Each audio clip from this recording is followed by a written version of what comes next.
আজ আমরা নবম জাতীয় পে স্কেল নিয়ে এমন কিছু কোণ থেকে আলোচনা করব যা সাধারণত অন্য কোথাও এত বিস্তারিতভাবে পাওয়া যায় না। আমরা কথা বলবো অতীতের পে স্কেলগুলোর সঙ্গে তুলনা করে, বিশেষজ্ঞদের প্রতিক্রিয়া নিয়ে, সরকারি কর্মচারীদের প্রশ্ন ও উত্তর আকারে এবং সবশেষে একটি সম্পূর্ণ পূর্বাভাস নিয়ে। তো প্রিয় দর্শক, পুরো প্রতিবেদনটি মনোযোগ দিয়ে দেখুন, কারণ এতে রয়েছে অনেক গুরুত্বপূর্ণ তথ্য। প্রথম পর্ব, কেন এত গুরুত্বপূর্ণ এই পে স্কেল? বাংলাদেশে প্রায় 10 থেকে 12 লক্ষ সরকারি কর্মকর্তা কর্মচারী রয়েছেন যারা সরাসরি এই পে স্কেলের ওপর নির্ভরশীল। শুধু তাই নয়, তাদের পরিবার পরিজন মিলিয়ে এই সংখ্যা কোটির কাছাকাছি পৌঁছায়।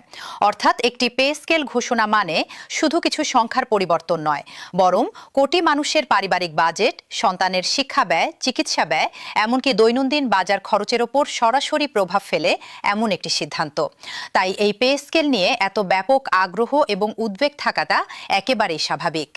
দ্বিতীয় পর্ব, অতীতের পে স্কেলগুলোর সঙ্গে তুলনা। একটু পেছনে ফিরে তাকালে দেখা যায় প্রতিটি পে স্কেল ঘোষণার আগেই একই ধরনের অপেক্ষা, আন্দোলন এবং অনিশ্চয়তার গল্প পুনরাবৃত্তি হয়েছে। সপ্তম পে স্কেল ঘোষিত হয়েছিল 2009 সালে, আর অষ্টম পে স্কেল আসে 2015 সালে, অর্থাৎ মাঝে 6 বছরের ব্যবধান ছিল। কিন্তু অষ্টম পে স্কেলের পর থেকে নবম পে স্কেল আসতে সময় লেগে যাচ্ছে 11 বছরেরও বেশি, যা স্বাধীন বাংলাদেশের ইতিহাসে সবচেয়ে দীর্ঘ বিরতি।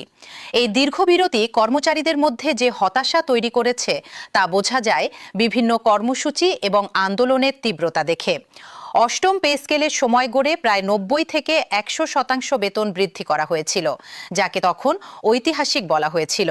কিন্তু এবার প্রস্তাবিত নবম পে স্কেলে যেহেতু দীর্ঘ 11 বছরের মূল্যস্ফীতি একসঙ্গে সমন্বয় করতে হচ্ছে, তাই বৃদ্ধির হার আরও বেশি হওয়ার প্রস্তাব এসেছে, গড়ে 105% এবং নিম্ন গ্রেডে 140% পর্যন্ত। তৃতীয় পর্ব, কমিশন গঠন থেকে প্রতিবেদন জমা পর্যন্ত সম্পূর্ণ সময়রেখা। নবম জাতীয় বেতন কমিশন গঠনের পর থেকে এ পর্যন্ত প্রক্রিয়াটি কিভাবে এগিয়েছে তা একটু সময়রেখারে দেখে নেওয়া যাক। সাবেক অর্থসচিব জাকির আহমেদ খানের নেতৃত্বে কমিশন গঠনের পর কমিশন দেশের বিভিন্ন অঞ্চল থেকে কর্মচারী প্রতিনিধিদের মতামত সংগ্রহ করে। বাজার দর বিশ্লেষণ, প্রতিবেশী দেশগুলোর বেতন কাঠামোর সঙ্গে তুলনামূলক পর্যালোচনা এবং দেশের আর্থিক সক্ষমতা বিবেচনায় নিয়ে দীর্ঘ কয়েক মাসের পরিশ্রমের পর কমিশন তাদের প্রতিবেদন চূড়ান্ত করে। গত 21শে জানুয়ারি 2026 তারিখে এই চূড়ান্ত প্রতিবেদন প্রধান উপদেষ্টার কাছে আনুষ্ঠানিকভাবে জমা দেওয়া হয়। এরপর থেকে 10 সদস্যের একটি বিশেষ পর্যালোচনা কমিটি সুপারিশগুলো বিশ্লেষণের কাজ করছে, যা এখনও চলমান রয়েছে। চতুর্থ পর্ব, প্রশ্ন উত্তর আকারে গুরুত্বপূর্ণ বিষয়গুলো। দর্শক, এবার আমরা কিছু সাধারণ প্রশ্ন এবং তার সম্ভাব্য উত্তর নিয়ে আলোচনা করব, যেগুলো প্রায়ই কর্মচারীদের মুখে শোনা যায়। প্রথম প্রশ্ন, নবম পে স্কেল কি 2026 সালেই বাস্তবায়িত হবে? উত্তরে বলা যায়, সরকারি সূত্র অনুযায়ী এমন সম্ভাবনা যথেষ্ট জোরালো। বিশেষ করে 1 জুলাই থেকে পূর্ণাঙ্গ বাস্তবায়নের লক্ষ্য নিয়ে কাজ চলছে। তবে চূড়ান্ত গেজেট প্রকাশিত না হওয়া পর্যন্ত এটি 100% নিশ্চিত বলা যায় না। দ্বিতীয় প্রশ্ন, সব গ্রেডে কি সমান হারে বেতন বাড়বে? উত্তরে বলা যায়, না। নিম্ন গ্রেডের কর্মচারীরা তুলনামূলক বেশি হারে সুবিধা পেতে চলেছেন, যেখানে 140% পর্যন্ত বৃদ্ধির সুপারিশ রয়েছে, আর কর্মকর্তা পর্যায়ে গড়ে 105%-এর কাছাকাছি। তৃতীয় প্রশ্ন, মহার্ঘ ভাতা কি আলাদাভাবে পাওয়া যাবে? উত্তরে বলা যায়, কর্মচারী সংগঠনগুলো পূর্ণাঙ্গ পে স্কেলের আগে অন্তর্বর্তীকালীন 50% মহার্ঘ ভাতার দাবি জানিয়েছে। তবে এ বিষয়ে এখনও সরকারের পক্ষ থেকে চূড়ান্ত সিদ্ধান্ত আসেনি। চতুর্থ প্রশ্ন, অবসরপ্রাপ্তরা কি সুবিধা পাবেন? উত্তরে বলা যায়, এ বিষয়ে এখনও স্পষ্ট নীতিগত সিদ্ধান্ত প্রকাশ করা হয়নি এবং অতীতের অভিজ্ঞতা অনুযায়ী এই সুবিধা সাধারণত কার্যকর হওয়ার তারিখের পরে অবসরে যাওয়া কর্মচারীদের জন্যই প্রযোজ্য হয়। পঞ্চম পর্ব, অর্থনৈতিক বাস্তবতা ও তহবিল সংকট। দর্শক, এই পর্বে আমরা একটু গভীরে গিয়ে আর্থিক বাস্তবতা বিশ্লেষণ করব। নতুন পে কমিশন বাস্তবায়নের জন্য প্রাথমিকভাবে প্রায় 40,000 কোটি টাকা প্রয়োজন বলে ধারণা করা হয়েছিল। কিন্তু সাম্প্রতিক প্রতিবেদন অনুযায়ী এই অর্থের একটি বড় অংশ, প্রায় 39,038 কোটি টাকা, ইতিমধ্যেই জ্বালানি ভর্তুকি, কৃষি ঋণ মওকুফ এবং ফ্যামিলি কার্ড কর্মসূচির মতো অন্যান্য জরুরি খাতে বরাদ্দ করার সিদ্ধান্ত নেওয়া হয়েছে। এর ফলে পে স্কেল বাস্তবায়নের জন্য পর্যাপ্ত তহবিল অবশিষ্ট থাকছে না বলে আশঙ্কা তৈরি হয়েছে। তবে একই সঙ্গে অর্থ মন্ত্রণালয় সূত্রে জানা যাচ্ছে, আসন্ন বাজেটে নতুন পে স্কেলের জন্য ৩০ থেকে ৩৫ হাজার কোটি টাকা বরাদ্দ রাখার প্রস্তুতি চলছে। এই দুই ধরনের পরস্পর বিরোধী তথ্য প্রবাহ থেকে বোঝা যায়, সরকারের অভ্যন্তরে এই বিষয়ে এখনও চূড়ান্ত সিদ্ধান্ত হয়নি এবং বাজেট ঘোষণার সময় প্রকৃত চিত্র স্পষ্ট হবে। ষষ্ঠ পর্ব, বিশেষজ্ঞদের মতামত। অর্থনীতিবিদদের একটি অংশ মনে করছেন, পে স্কেল বাস্তবায়ন হলে বাজারে ভোগব্যয় বৃদ্ধি পাবে, যা অর্থনীতিতে স্বল্পমেয়াদে গতি সঞ্চার করতে পারে। বিশেষ করে খুচরা বিক্রয়, আবাসন এবং ভোগ্যপণ্য খাতে ইতিবাচক প্রভাব পড়তে পারে।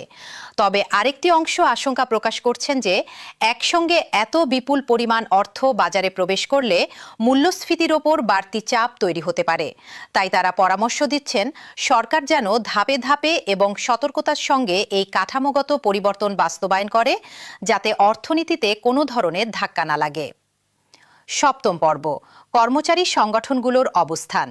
বাংলাদেশ সরকারি কর্মকর্তা কর্মচারী কল্যাণ সমিতি সহ বিভিন্ন সংগঠন এই মুহূর্তে সরকারের ওপর চাপ অব্যাহত রেখেছে।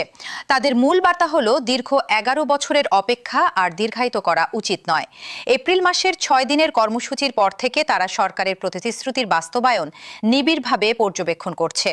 কিছু সংগঠন স্পষ্টভাবে জানিয়েছে, নির্দিষ্ট সময়সীমার মধ্যে দৃশ্যমান অগ্রগতি না হলে তারা আরও কঠোর কর্মসূচির পথে যাবে।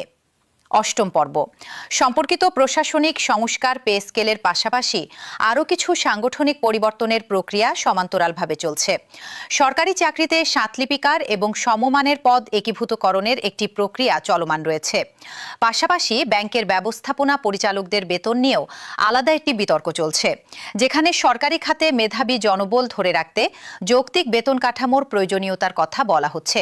এইসব মিলিয়ে স্পষ্ট হয়ে ওঠে যে শুধু পে স্কেল নয়, বরং গোটা সরকারি প্রশাসনিক কাঠামোতেই একটি ব্যাপক সংস্কার প্রক্রিয়া চলমান রয়েছে।